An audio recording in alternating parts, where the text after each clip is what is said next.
Fábula.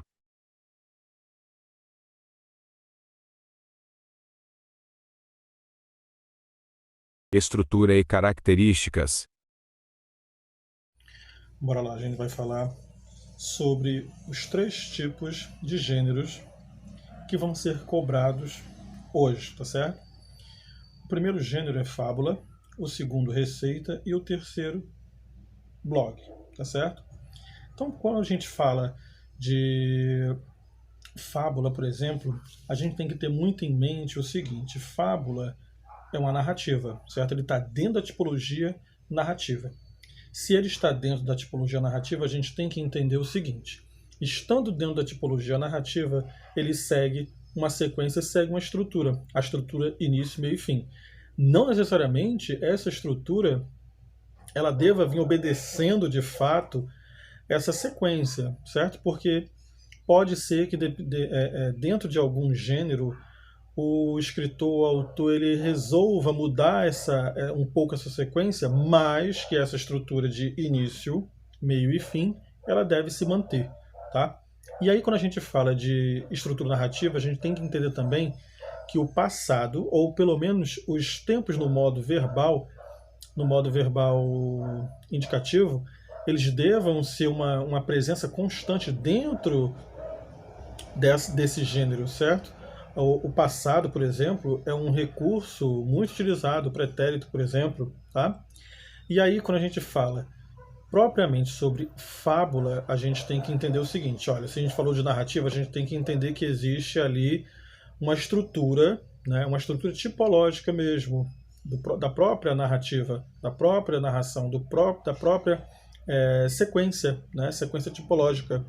Quando a gente está falando de narração, a gente tem que entender que existe personagens, a gente tem que entender que existe um enredo, que existe uma narração, que pode ser um narrador, que pode ser um narrador em primeira pessoa, pode ser um narrador em terceira pessoa, como também deve existir o tempo e deve existir, logicamente, o espaço. Os personagens devem existir, por quando a gente fala de fábula, devem existir personagens, a gente vai já falar quais são os tipos de personagens que são presentes e predominantes dentro do gênero fábula. Deve existir um enredo, não é isso? O enredo aí, aquela sequência começa assim, depois vai para uma determinada passagem, depois vai para o clímax, não é isso? Depois tem um desfecho. Esse é o enredo, né? Tem também o narrador, que a gente já falou, que eu posso ser o narrador presente na narrativa, como posso ser apenas um narrador que estou meramente só como um espectador, observando tudo que está acontecendo e contando. O narrador em primeira pessoa, aquele que participa da narrativa, e o espectador, que é o observador, que fica apenas só de boa ali, observando tudo que está acontecendo e relatando, né, e passando as informações para os demais. Tá? E aí a gente também tem o tempo que pode ser um tempo cronológico ou não, né? E o espaço onde se dá, é em casa, é na rua, é no campo, onde passa essa situação. Então a gente tem aí as estruturas da tipologia, né? Tipologia narrativa. E aí agora a gente vai passar propriamente para a estrutura do gênero fábula. O que é um gênero fábula? Como se dá o gênero fábula?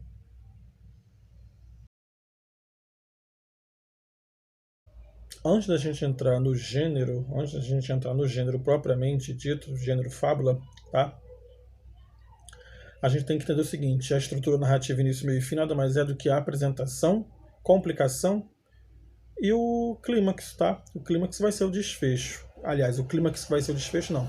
O clímax que está próximo do desfecho. Quando acontece o clímax em geral já termina, já se dá para o início do fim do texto narrativo da fábula, do gênero fábula, tá certo? Agora sim, em se tratando de fábula, tá? Qual vai ser ou quais vão ser a estrutura do gênero fábula?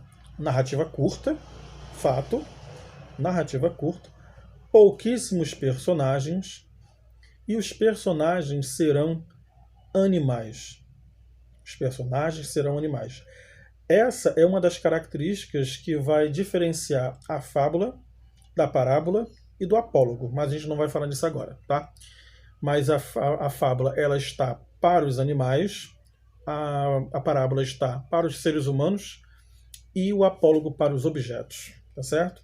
Essa é a diferença de um para o outro, de um gênero para o outro. Entretanto, no que se refere à fábula, as características são essas, tá? Que a gente acabou de falar. Poucos personagens, não é isso? São animais, narrativa curta. Narrativa curta. Não significa dizer que ali não está se tratando de seres humanos. Está, sim, se falando de seres humanos. No entanto, os seres humanos vão estar representados pelos animais. É isso. E no final, deve existir um valor moralizante. Essas são as características da fábula, tá bom? Só reforçando, narrativa curta, poucos personagens, animais, fundo moralizante. Pronto, é isso, tá certo? Acabou-se aí.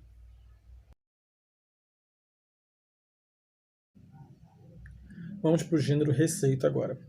O gênero receita ele tem uma estrutura típica, uma estrutura característica peculiar dele, não é isso?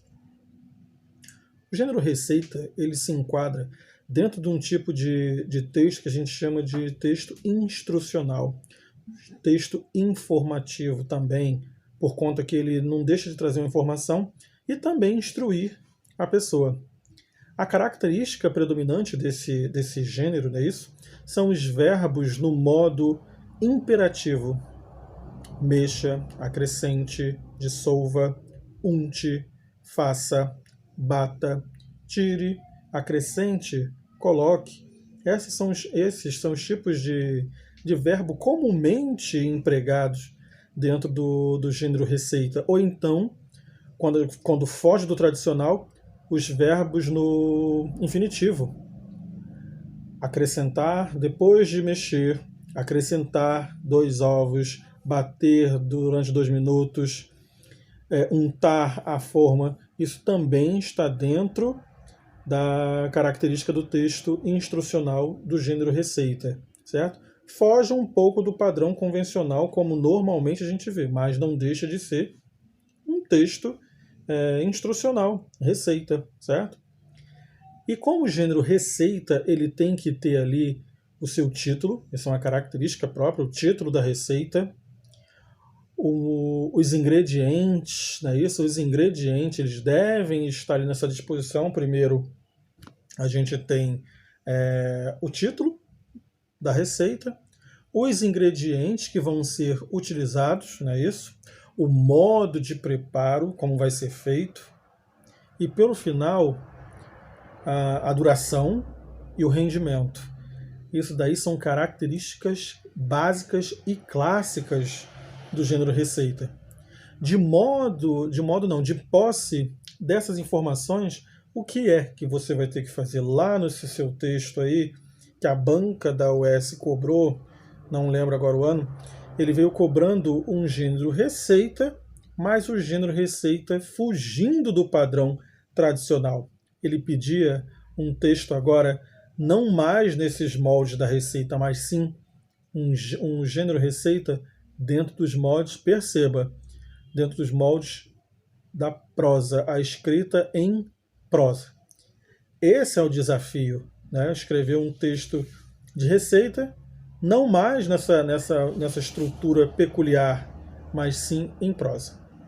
Quando a gente fala de prosa, você tem que entender que quando a gente fala em prosa é paragrafação. Texto cursivo separados em parágrafos, tá bom? Então é isso daí, a característica do gênero receita, e observando a questão da prosa, não mais aquele modelo convencional da receita, mas sim em prosa. Como é que eu vou fazer isso? Aí é um pensamento bem subjetivo, mas você seguindo a estrutura mental da receita e escrevendo de forma cursiva é basicamente a mesma coisa, tá? E aí você pode sim se valer das figuras de linguagem. Para quem tem domínio desse recurso expressivo, as figuras de linguagem vão ajudar muito nesse momento de criação e produção textual.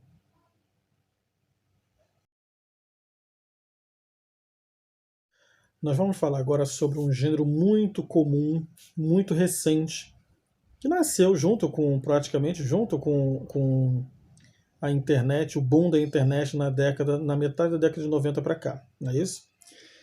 Que é o gênero blog. O blog é um tipo de rede social em que os autores publicam ali determinados tipos de informação, literatura, filme, novela, esporte, cinema. Vai depender muito do tipo de autor do blog e o viés que ele quer seguir, não é isso? Assim também como os tipos de pessoas que seguem o blog, vai depender também muito do tipo de blog ou do tipo de informação de assunto que a pessoa goste. Assim, entenda que a linguagem que é utilizada no blog depende muito do autor do blog e também o tipo de assunto que ele quer tratar. Assim também como o tipo de resposta ou de comentário que é posto nesses blogs vai depender também muito da pessoa que segue esse blog. Assim, a gente tem que entender que nós nunca escrevemos para nós mesmos, nós sempre escrevemos para o outro. E aí a gente tem que ter um pouco de cuidado com o tipo de linguagem. A linguagem ela pode ser simples, a linguagem ela pode ser mais elaborada, a linguagem ela pode ser formal, informal, a depender dos interlocutores, a depender para quem você está se reportando. É assim?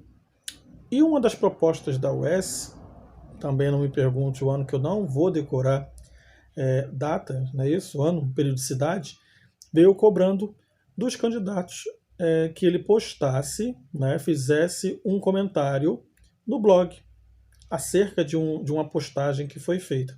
E é justamente isso que você vai fazer agora. Hipoteticamente, você vai ler o texto motivador e vai criar ali uma resposta, uma voz, e vai criar, a partir da leitura do texto, uma resposta hipotética, não é isso?